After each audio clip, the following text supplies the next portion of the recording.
welcome back to the Focus TV. Happy to see you all this week. We're joined by Cardo Dudley Jr. We have Octavia Wyatt. Of course, Raymond is taking in the Mystics Mercury game, which they're playing for the second time in a couple of days. Look, we told you guys the NBA Finals were going to change drastically between the last time we talked to you to now, and boy, have they. We're going to get to that in just a little bit. We got Fighters Magazine open runs. That is concluding, and have Cardell talk to you guys about that. I'm gonna let you guys know what happened with the Mystics and Mercury on Sunday. Some quick DC United news as they're coming off of international break, 9-4-50. A little bit of rapid fire, of course. That being said, welcome to season 5, episode 32 of the Focus TV. So Octavia, we haven't had a chance to talk to Cardell about it, and Ray as well, about the NBA Finals to this point. Right now, Golden State leads 3-2. A couple of games have happened since the last time we spoke to everyone. Your thoughts on, last night's game and, where we are now and what's ahead?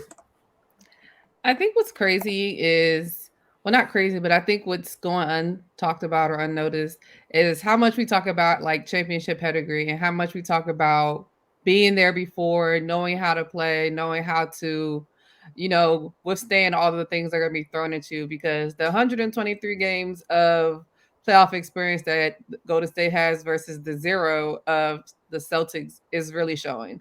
Boston can't get right. And I mean, it's like every night it's kind of like pick your poison. Are you going to let Steph get off and then control everybody else, or control everybody, or let everybody else get off and control Steph? And it seems like they've tried both ways in these last 2 games, and neither one has been successful for them.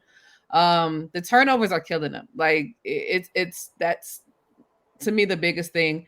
They're having entirely too many turnovers. They say every game they have at least 16 or more turnovers. It's an L. And last night I know it was at least 18, if not more, because once it hit 18, I turned the TV off because it got to the point where this was ridiculous. And they're just not showing up when they need to. They're having stretches of runs, but they talk about their clutch time throughout the season, and they can't close out quarters. It seems like whenever they have a lead of some sort, they can't either hold on to it long enough, or they kind of start getting antsy, or they just decide to start yelling at the refs about fouls. And once that happens, it kind of gets under their skin and they're kind of flustered, for lack of a better term, and they get off their game. And to me, Golden State is just poised. Steph, as bad as he quote unquote played, if you want to consider how he played last night bad. I mean, the fact that I think they said he broke the record of 233 straight games with the 3-point shot. So they kept Steph under control, but they couldn't stop Andrew Wiggins, which was crazy. I mean, Andrew Wiggins did whatever he wanted. He was driving to the hole like it was nobody in front of him. So Jordan Poole came on it. I mean, again, with the third quarter shot, I don't know what's going on. And then on the other side, just Jason Tatum has flashes of good games. I just think they make poor decisions at times. Sometimes I think they try to play too much of bully ball. Jaylen Brown, I don't know what happens. Like all of a sudden, neither one of them can dribble when they get into traffic, and it's like an automatic turnover. So they really need to, if anything is going to change in this series, and that's a big if, because it's not looking too good. Although we know the hardest things to do in a playoff series is to close the team out. Especially to close them out on their home floor. But it's not like Boston has a great home record in the playoffs. So, and we know that Golden State is built for this. They can close it out if need be. They let Draymond get a little bit of steam last night. Granted, he fouled out again, but they gave him a little bit of confidence. Steph, I can't imagine Steph having that poor of a game back-to-back games. So I think Steph is going to be keyed in. So it's going to be really tough for them to keep the series alive and push it to a game 7 for them to win this game tomorrow night. All right, Gardell.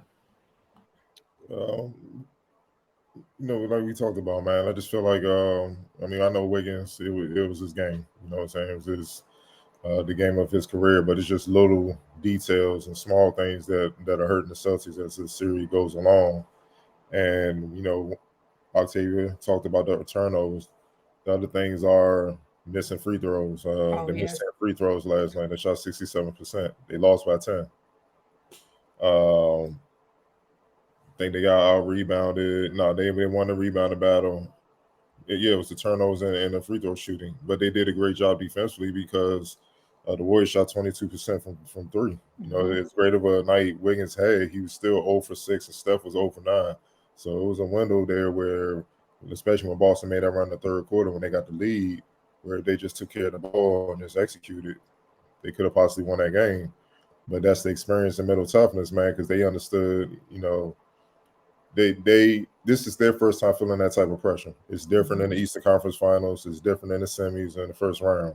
This the finals. It's a whole different vibe, and I don't think people really understand it. It's like, yeah, you know, Wilson, I know when we first walked in, when the Wizards made the playoffs our first year covering the Wizards, they was playing the Raptors in the first round. We walk in and it looked like a whole new arena. It's more lights. I'm like, where these lights come from? Did y'all just install this? You know? Like it was brighter. It looked like a totally different arena. Literally shirts on every damn seat all the way up to the nosebleeds and stuff. It looked like a totally different arena than what we experienced in the regular season.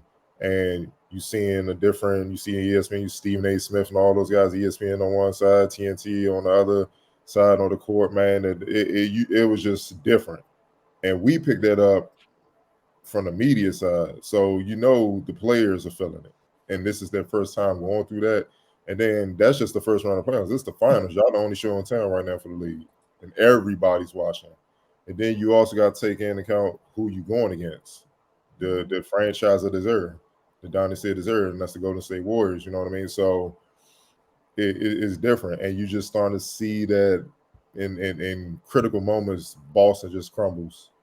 You know what I mean? Like even Tatum, the next evolution, like we talked about, is look, it looks pretty when he hits those tough shots, but he's taking a lot of tough shots. Credit Andrew Wiggins, but at the same time, get the ball up and just get to your spot. That's something Jordan mastered. That's something Kobe laid at it and I learned as his career went on. You know, he would give it up, D Fish, Lamar Odom, whatever, and he would just go to the mid post and just go to work. And it takes, and that helps you conserve your energy so you can devote that on the defensive man. But meanwhile, it makes you hard to find. You know what I mean? And it could be a split second where you can try to take advantage of with the defense when certain mismatches are happening as you moving. So it's just little things that you got to look at, and also the Warriors bench, 29, 31 points.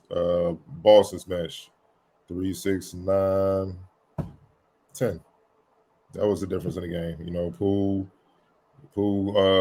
hitting enough shots, 14, and that's what I mean by youth, first time on the stage, because Poole making some of the same type of mental errors that Tatum and Brown are doing. He just got Steph and Clay, Draymond, Wiggins to make up for it, whereas those guys are carrying the load. It's just you. So experience does mean something. He like I think that one shot he shot, man, it was an air ball completely to the right, and Steve Kerr was just like just shaking his head like, damn, dog, like we don't need that. We don't need that, bro. Like even when Steph do it, you kind of cringe, but it's Steph. He earned that right. You knew, dog. Like you got to chill. Like you don't need, because those are momentum killers. Like that's how something over the years. That's when the Warriors lose, because when they ain't got it, they keep shooting, but they keep shooting them those threes, and it's like when they not dropping, it hurts. So Gary Payton, the hustle points, the defense, all that stuff, man. Just he was 6 for 8, but a lot of it was just offensive rebounds, tip ins, cutting behind the defense. They so worried about Steph, and when Wiggins started going on, they so worried about him. And Clay hit a few bombs, they just forget about him, and he just sneaking behind guys, like Marcus Smart when he fall asleep and getting fans. That's what I mean by little things. Those little buckets add up, especially when you playing hard on defense. You know what I mean? And I know Octavia noticed that she loved defense as well. And when you playing hard, man, you feel like you about to get the stop, and they make a pass, and it's just like somebody wide open on the basket. You just like, come on, dog. Like It's a killer. it deflates you, dog. You like, Yeah. all that work for nothing, man. It's like, damn, I would have took it if he had a tough shot. But that, like all this, it's just that's what they kept experiencing. And it wasn't just from Poole. Wiggins was doing the same thing, driving to the lane, dunking, finishing inside, and they those twos were deflating. And to be honest, they lucky Steph was off, because it would have easily been 20 plus beat down. They would have been bad. So it's just like that. But I'm not, look, my thing with the Warriors, don't play with your food. Go to Boston and close this thing out. because then the pressure's really on y'all coming back. And Game 7, and listen, they can have all the experience in the world. All that goes out the window if it's Game 7 because the Warriors have a history. They've been on the wrong side of history where a team came back from 3-1 and got them in Game 7 in their building. So they for sure understand what can happen. And they don't want to keep playing with this young team because fatigue and all that stuff will set in for certain players, certain veterans on their team, where these guys are recovering on Boston's side. And if they get momentum, get this W, they're going to be hyped, they're going to be energetic, and they're going to be trying to, make history, man. So that's my thing, man. I've travelled all over telling folks they could save by bundling home. They call him Game 6 Clay. You know what I mean? Steph is due. He had a horrible game. He's due. So, look, man, we're going to see how it goes. Yeah, like you guys said, man, it should be a good one. Come, what is it, Thursday night? Should be a really good one. And for those reasons that you just named, knowing that that feeling that they had, being, one of those first teams in history to get walked down at 3-1 in the finals, I think I would be shocked if they didn't approach Game 6 with the sense of urgency that they need to. Because like you said, the last thing you want is to end up in a Game 7 where anything can happen. And then, like you said, that tremendous weight, that pressure shifts to them, and who knows what can happen. But yeah, we talked about it last night on the recap. Huge game from Wiggins, big contribution from Gary Payton II. And I'm interested to see how Boston responds. Because like you said, Cardell, it hits a little bit different in this round versus the prior rounds. And also some of that stuff where, just because you've been able to get away with stuff sometimes in previous rounds, at some point that, it catches up to you. And that's the thing. The same issues that they're having, they're not new issues. It's been like this all postseason. But, they've been able to overcome it. Go ahead. Like Grant Williams, we haven't heard from him since the Bucks series. And you've been saying that every recap we've done, and it's been the honest to goodness truth. Yeah. But he young. What's the one thing we keep seeing with him? Arguing with the refs? He lets fouls on. Like when the fouls pile up on him, he checks out because he's so focused on that instead of just playing basketball. Also, Derek White, this is like the first game he didn't make an impact. He had 1 point, 0 for 4, 21 minutes. Like he was a non-factor. That's why I'm saying, like, the Warriors can't play around because this is the first bad game Derek White has had, but he's been big off the bench, you know what I mean? And he's been giving them fits for most of the series. So I expect him to be, motivated to come out at home. And, role players play better at home. Right. So they're going to play better. They have to, or they're not going to make it out. They're going to end right there. So, the Warriors got to bring it because, like, Steph got to play better. Draymond played better, but he still haven't had that Draymond game. Otto Porter got to play better. Like, everybody got to play better, man. You know what I'm saying? Even if Steph come out crazy, they got to play better. I expect Boston to come out with everything they got. For sure. All right, we're going to take our first break. When we come back, we're going to have you guys check out some highlights from the last session of the Finest Magazine Open Runs. We enjoyed all 3 sessions. It's highlights from the 3rd session. We'll see you guys after the break. And then Cardell's going to break down the runs and who stood out over all 3 sessions. You're watching the Focus TV.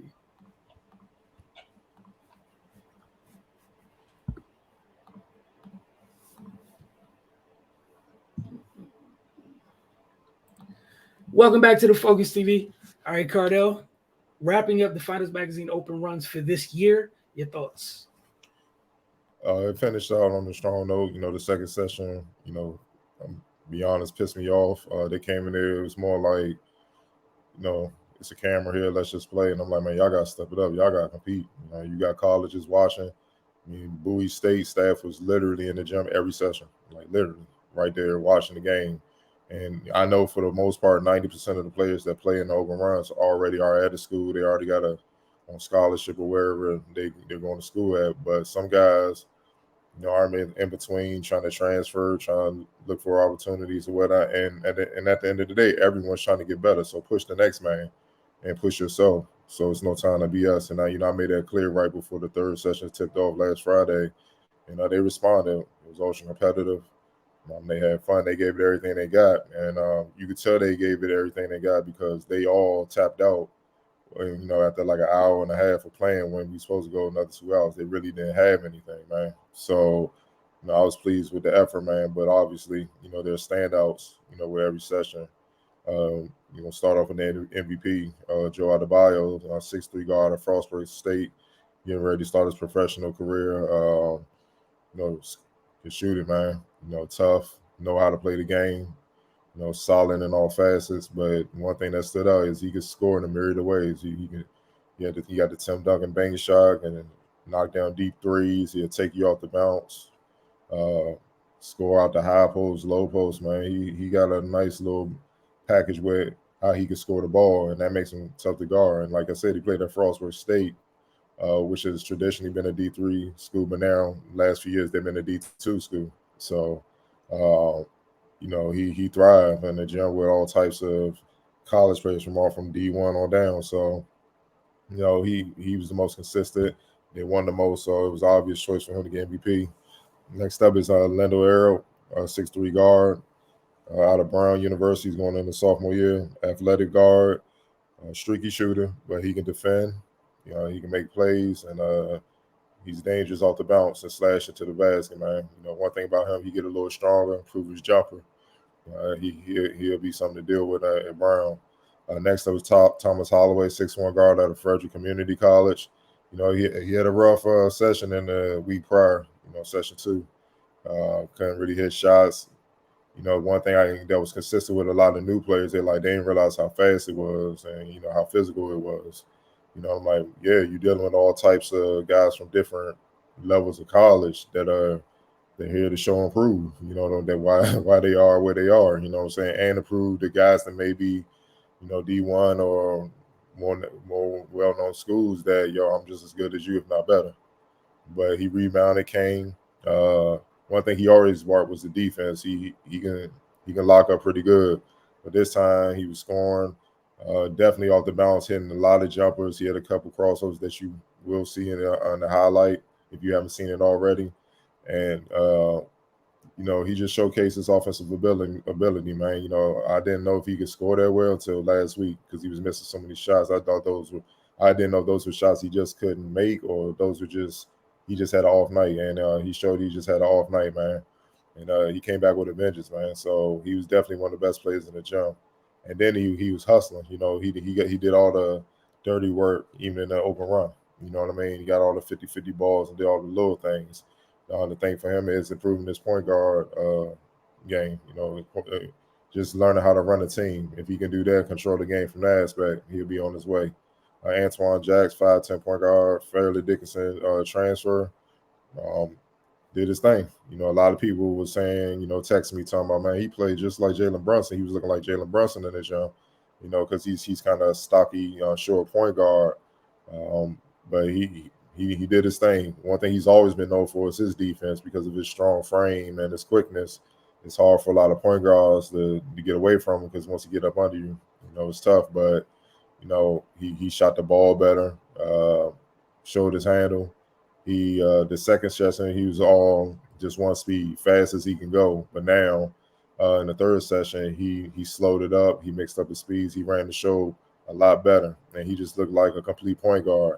And like I told him, that's going to be key for you moving forward. You got to show the coaches that you can do everything on the floor. Whatever they need to get done to help the team win, you're capable of doing it. Instead of just trying to be a one-man fast break and then just play defense. That ain't going to work at college. Players are too good and too smart. They'll stop you. So he's adjusting well, and he had a good showing. Next up was Benny Lovadrama, 6'5" guard out of Theo College. He's kind of more of even though he's 6'5", he's kind of more of a man-child type guard, power guard, and he showed it. It was clear what he was trying to do. He was trying to put his head down, get in the lane, and dunk on everybody. And a few times he succeeded. Streaky shooter. He got a nice form, but sometimes he get out of control because his handle. He got to learn how to get his handle better and learn how to control his body better so he can stop on a dime and pull up. Sometimes it looked fluid. Other times you could tell he was just out of control. But one thing he did do well was rebound because he was strong and athletic. And when he wanted to put his head down, get to the basket and score, he did that. So, like I said, it's just fine-tuning his perimeter skill to match what he has physically. And, You know, he'll be able to do a lot of damage moving forward. And Jahari Simon, 6'2" guard out of Prince George's Community College. Love the way he played defense and love the way he shot the ball. He was just efficient on both ends, man. He took the challenge. He was one of those guys that upped the intensity in the third session, man. Talking trash, you know, yelling whenever he got to stop there. You know, whenever they shot a bad shot after he was guarding them, yelling like he's with us. You know what I mean? Like he the trash talking. He upped the level of competition, man. And that's what I love. And he's normally a quiet dude, but you could tell he's motivated to make up for the second session, and he did. And then naturally, everybody just got on the same page. And then it was a beautiful session last week, man. So, you know, kudos to all those guys, man. You know, it was a great end to you know, productive 3 weeks. And you know, they came up after the game, got feedback. You know, definitely let it be known they want to come back next year. So we'll see how it goes, man. So, you know, like, again, thanks to all the players that came out, Ooze and Oz for sponsoring it. My folks up in New York, Jim Couch, you know, supplying us some jerseys to better, you know, track the players, man, for coaches and whatnot. We also had a kid that Angel Reyes from New York. He got an offer from the Open Runs because he got to play against Division I, Division II, Division III NAI guys, and he coming from JUCO. And the coaches were intrigued by how he played against the wide variety of competition. So, you know, from the runs, he got offered. I think it's Bethesda University out in California. It's I think it's an NAIA program. So, you know, I'm happy for him. He gets to continue his playing career past the 2 years at JUCO, and you know, hopefully basketball will take him, get a degree, and you know, if he improve, I sent him some notes on what he needed to improve on. If he improve, who knows? Possibly maybe take it to a professional level somewhere. So, you know, look, I'm just happy the players took it serious and ended things on a good note. They definitely did. The third session was fun. Third session was definitely fun.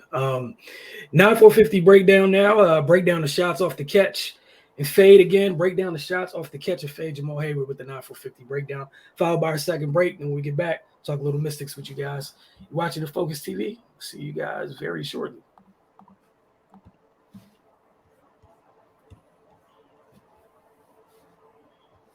I want to thank Jamal Hayward for knocking out the 9-4-50 breakdown. All right, the Washington Mystics. We're going to talk to Ray in just a little bit, but they're playing the Phoenix Mercury for the second time this week. Started off this week playing the Mercury on a Sunday evening game. Washington played some pretty sloppy basketball in that one. They left a lot of points on a free throw line.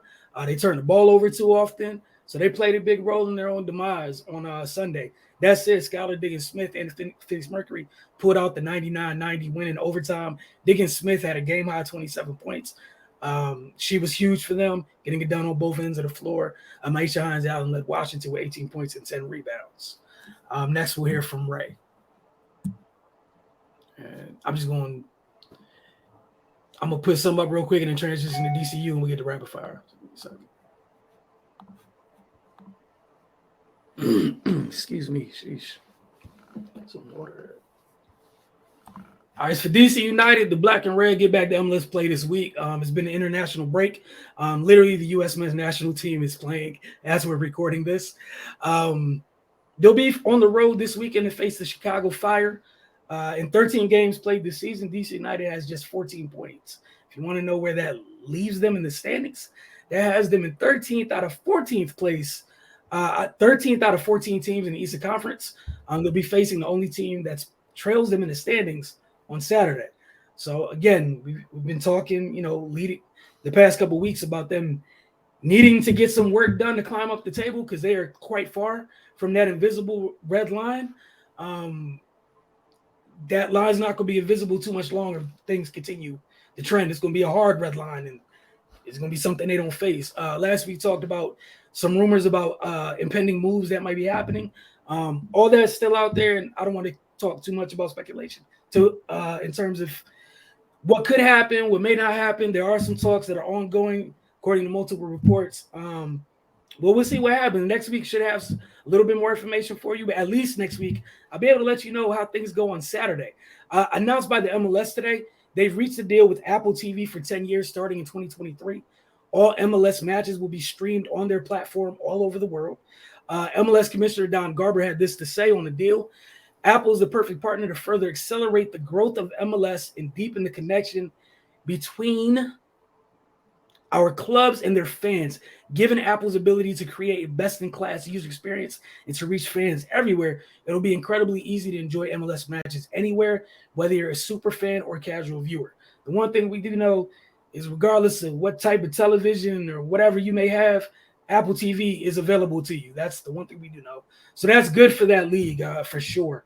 And again, that doesn't start until next season. It'd be interesting to see how that goes because a lot of teams in the league have had, brief stints with different type of streaming partners and local partners, and it doesn't always hold up. So this can't be anything but positive. But again, everything's great in theory until it's time to see how everything's rolled out and executed. But definitely good news that came from the MLS today. Cardell, rapid fire. We got some time. What you got for us?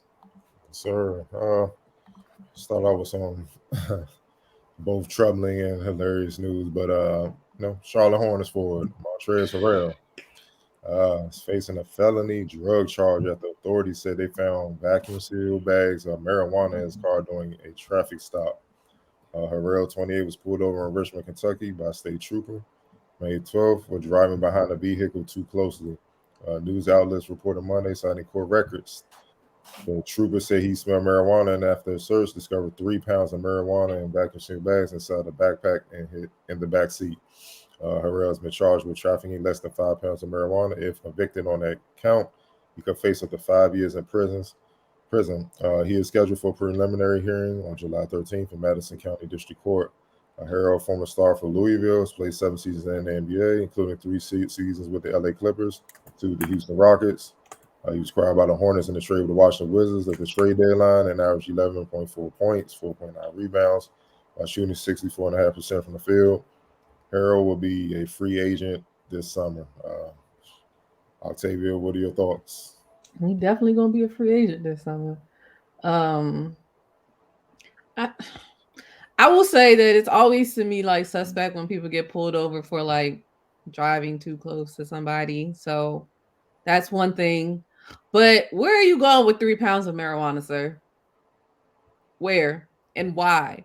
Like, I don't understand why people who are in the position that they are in put their livelihood at risk for 3 pounds of marijuana.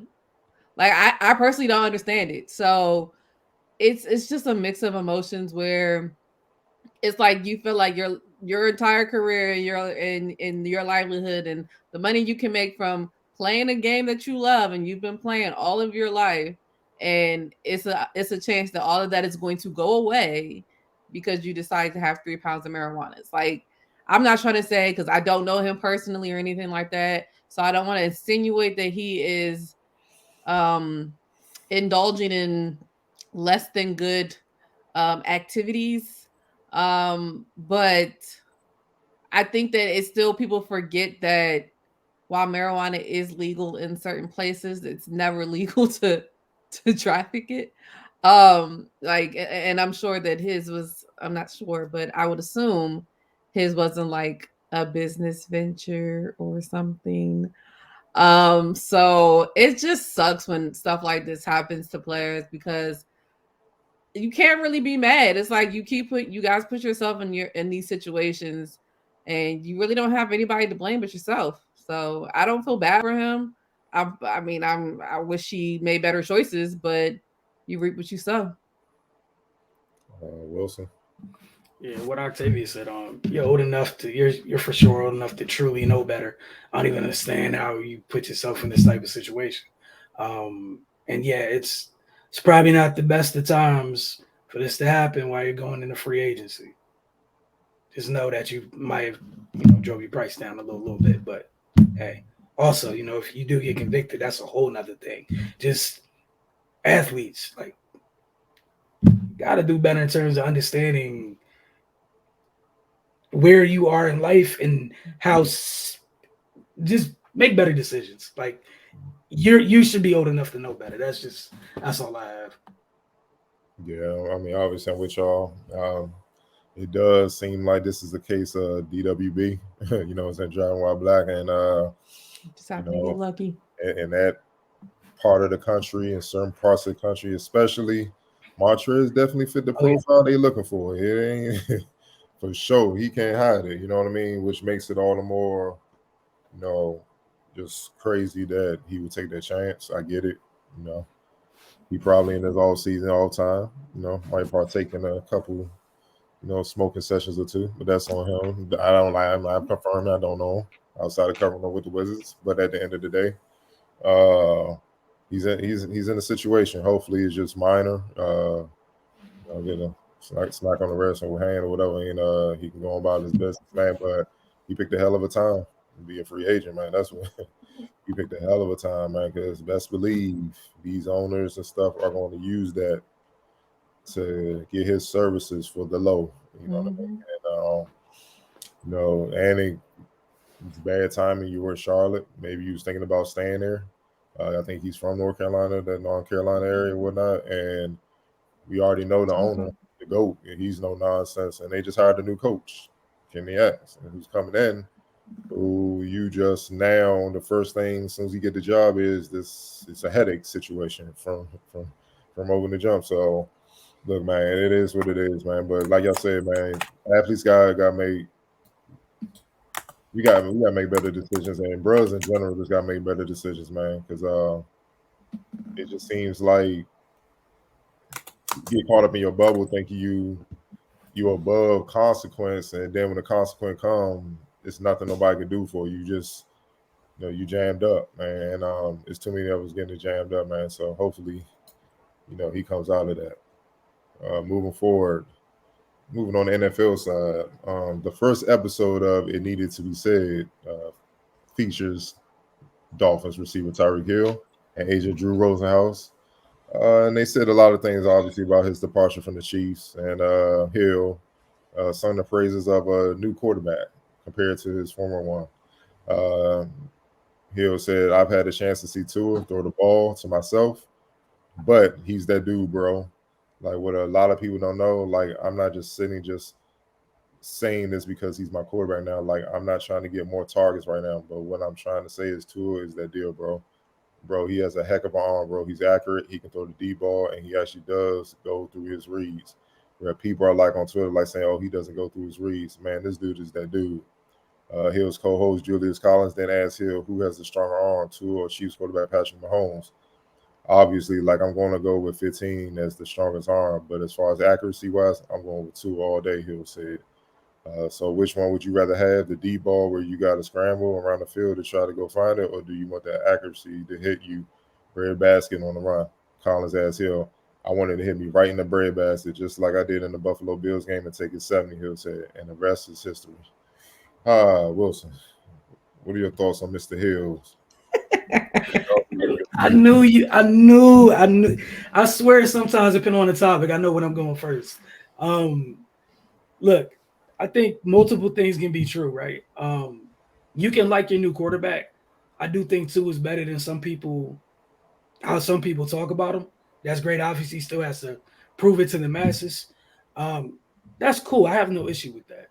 2, bro, you left Patrick Mahomes, so just know that anything you say about quarterbacks, and this has nothing to do with Tua, outside of you going to another one of them little kids with the big, dumb, strong arms, or anything else, short of you going to play with Tom or Aaron, no matter what you say is going to make headlines and pale in comparison. So, like, that's cool. I get you. You should instill confidence in your quarterback, all that. Bro, just this was a pointless conversation to me. You won a Super Bowl with the dude, most electric offense in the NFL with that dude under center. Look, man, no matter Patrick is Tua, and like, again, you can give love to both, but don't you shouldn't even get into this conversation ever again. Like, just leave it alone, because no matter what nice things you can say about Tua, he's not Patrick Mahomes. All right, he's not Patrick Mahomes. I don't know why this keeps happening. Like, I feel like it's been at least 1 or 2 or 3 instances this off season with Tyreek like praising Tua. And my thing is this, like, talk to me once the season starts. Like, it's all cool and mini camp and OTAs, and there's nobody really out there trying to knock his head off or anything like that. Let me see how it really happens, like game speed, game mode. But like Wilson said too, like I understand trying to give your quarterback some love. We know Tua's in a tight situation this season coming up. It's kind of put up or shut up for him with all of the weapons they put around him. So I feel like he's trying to give him confidence, but then I feel like at the same time he's putting more pressure onto it if Tua feels pressure. Because again, I don't want to speak for him, but from the outside looking in, there seems to be some type of pressure. So it's just like, again, it's Patrick Mahomes, guys. Like, come on, like, and then to use the analogy of saying how, yeah, like when I caught the ball in the Buffalo game, like, yeah, who threw it to you? Patrick Mahomes. So that was a terrible analogy at that moment. I just like, I get it. That's your quarterback. That's your guy. You want to have his back. You're supposed to, but just stop the comparisons. It's like, it's Patrick Mahomes is Patrick Mahomes, and Tua is Tua, and let's keep it at that. I mean, granted, I know that he was asked the question, so I'm not really trying to go in on him for making the comparison, but just stop putting yourself in the position for people to ask you the question. Like, oh my bad, just real quick. Perfect example how you answer this question. The Niners signed Chiefs cornerback Charvarius Ward, right? Obviously, they're going to ask about which one of the black quarterbacks that you've been around between. This is pretty much a question. Like, are there things that Trey does that remind you of 15? And Charvarius Ward was like, look, they're both light-skinned quarterbacks that are going to be great. And that was the end of it. Walked off the podium. That's it. Just leave it alone. You ain't had to do all this, Tyreek. Yeah, I just think it's as with a lot of athletes who try to get in the media space following the trend. I think it's just there's always an underlying agenda with certain comments. I mean, I agree with Octavia. He's trying to big up his quarterback. You know what I mean? But at the same time, you can't compare somebody to somebody who has done it historically at a historical level. It's no comparison. And also, I think Hill with the contract, you know, let's just be real. A lot of the part of his narrative is, are you really that good, or are you that good because of who's throwing to you? You know what I mean? And that's a question that he's gonna have to answer now. You know what I mean? It's kind of like one of those things, be careful what you wish for type of deals. Me personally, I'm happy he's gone. I call him Nightcrawler. And I'm not saying that because he, you know, Jonah alone, he's that damn fast where it just looked like he teleports. I've never seen somebody get away from Vaughn like that. And that's when I knew it was a wrap for us for a while. I had to just take the L. I just had to humble myself, not really speak much football, just sit back. And, you know, it was bad. So I'm personally happy he's gone. You know what I mean? But because he was the main one that torched us, you know, torched my Broncos. So, but nah, man, it's really no comparison. And my thing is, you know, I'm kind of old school. My approach is show and prove. That'll speak it. Like, you won't even have to say it. He ball will say, look, on the NBA side, even though I've been feeling this way for years. Look at Wiggins. Look how one playoff run is it the whole narrative changed. Now people looking at Minnesota Timberwolves like, what the hell y'all going on over there? Like, what the hell? Y'all kept this on it? Like, what the hell? That's what you do, man. So we gonna see, man. But yeah, I'm not rolling. I just think it's some agenda, Joe, that a lot of former athletes talk about. You know, I know, you know, I ain't got it on rapid fire, but I know Octavia saw the, you know, Deshaun Jackson comments on McNabb and Eagles and stuff like that. But, you know, neither here nor there. People saying he the best deep threat of all time. Like, I could have swore I saw a dude named Randy Moss play, but maybe that was me. You know what I mean? So it's just they big enough because that's their friend and stuff, man. You just gotta read between the lines, man. Some of these guys just be talking, but we'll see. We'll see the season long Octavia said. We'll see. Brad Beal. He's a free agent on July 1st. This is getting close to that time. But he has said he is leaning toward re-signing with the Wizards, and the expectation around the league has been he would take the biggest bag and stay in Washington. For now, if Bill wants to lead teams from coast to coast or at least Portland to Miami, will be lined up to pay the all NBA level wing in his prime. What does Bill want? He said a lot of vague things when he sat down with Taylor Rooks for Bleacher Report. Quote, obviously, I consider my family. What do they want to do? Where do they want to live? What are they comfortable with? And obviously the team. So it is surreal in a lot of ways to be in the position I am in. It is crazy numbers. It is what it is. It's uncontrollable. It's out of my control, but I'm blessed to be here. Again, I don't shy away from that. I take it on with the full front. I have to do what's best for me. There is a little anxiety because I have to make the decision and time is counting down. We're in June now, but it's fun to be in this position. I know what my decision will be based off of, and that's going to be where I feel like I can win. That's going to be my decision. If I feel like I can win at DC, that's what I want to do. I want people to respect that. Octavian, what are your thoughts on Brad Bill and upcoming free agency? He's saying a whole lot of nothing. I need him to make a decision. Okay. You give me a lot of hypotheticals and because I'm sorry, unless the Wizards are about to do something drastic, they're not in a position to win right in this moment. So unless he knows something that we don't know and they got something in their back pocket, I don't know. Unless, granted, he's been here, this is his home. I do believe that he does care about how it will affect his family. Because I think his wife is pregnant again with their third. So unless she had it already, but I'm sure that that's also a big portion of his decision as well. It's tough to uproot, your entire family, especially because they got 3 little kids. So that's a lot. But if it's winning he wants in his prime, because he's 29, almost 30, and again, I don't know the whole contract numbers and everything, but just thinking like if you're gonna get a lot, I don't know how much they're gonna have to get you some more help. As well as we know Brad has kind of been injury prone, so it's kind of in his best interest to do something more now than something down the line and risk him getting injured and not making it to that. So he definitely has a lot of things to think about. And like he said, the time is coming a lot sooner rather than later. I'm very interested to see what he does, and I'm interested to see what the Wizards do as well. So it's definitely going to be a decision. Awesome.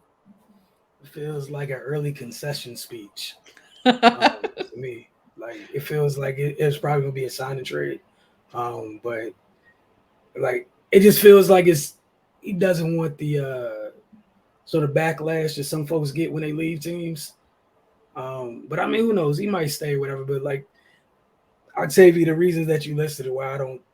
If it's about winning or what have you, I don't know how much help you think you can additionally get on the roster, due to financial reasons with what you're about to get.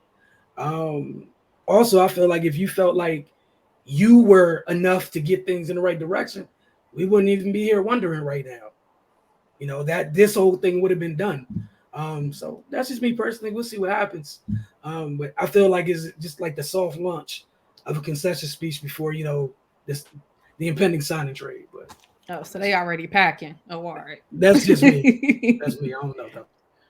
Yeah, he'll be 29 in a couple of weeks, and looking it up, he's eligible to sign 5 years for $245 million, which will be the richest NBA contract in history. He's definitely going to do that. I hate to spoil it for everybody. When you're married, especially to a black woman, you're not leaving no bread on the table. Black women just gonna play that. Trust me. You know what I mean? But what the real question is, will it, like you said, will he just sign to be in DC? You can give it some time, or will it be a sign and trade?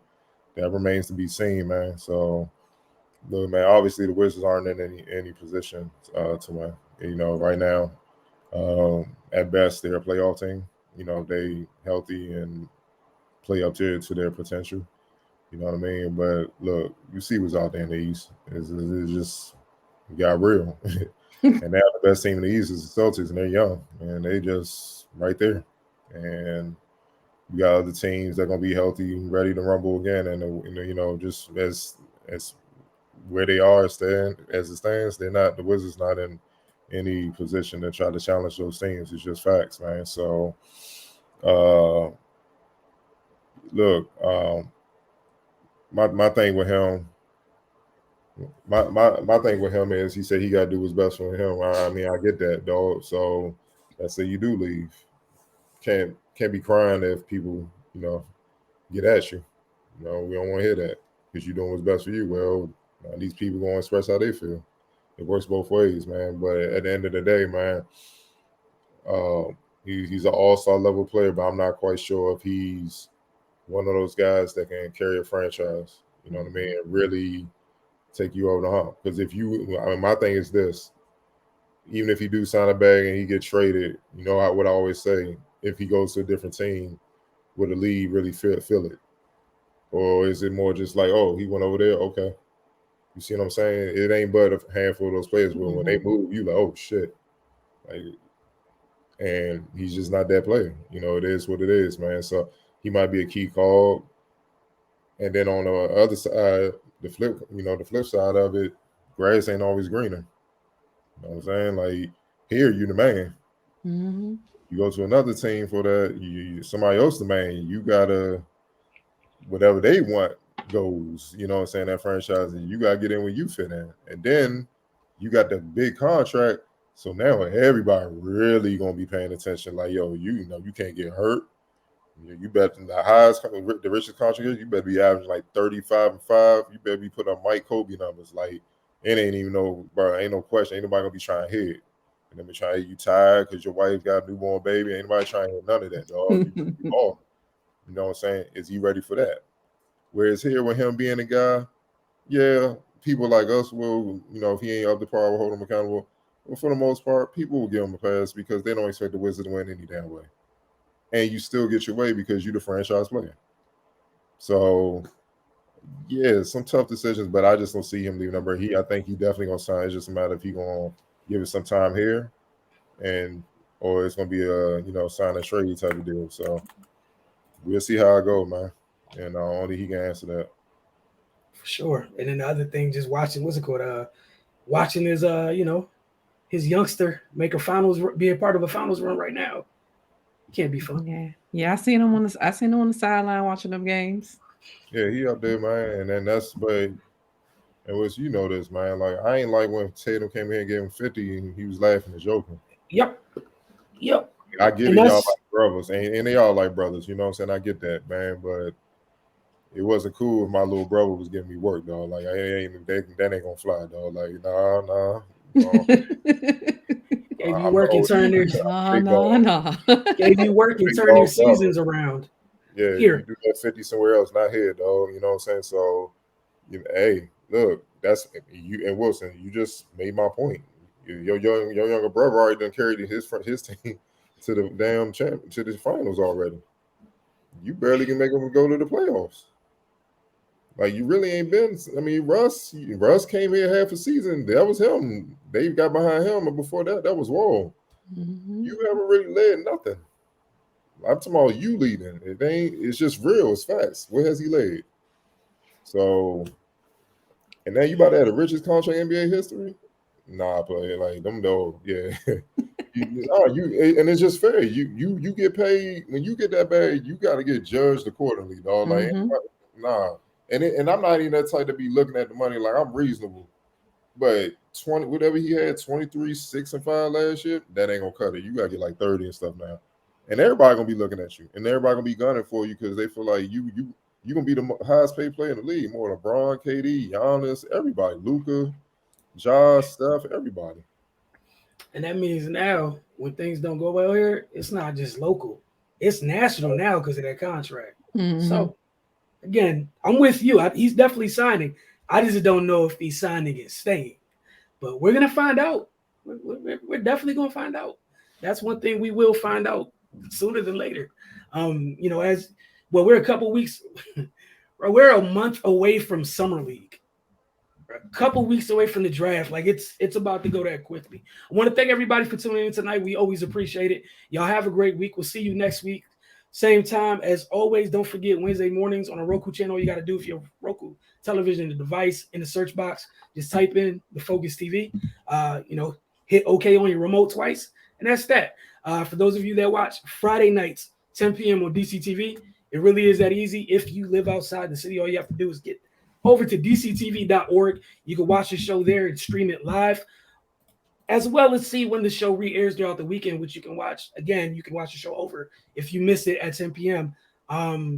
Either again on television, or you can watch it on their website. It's up to you, but we look forward to see you guys next week.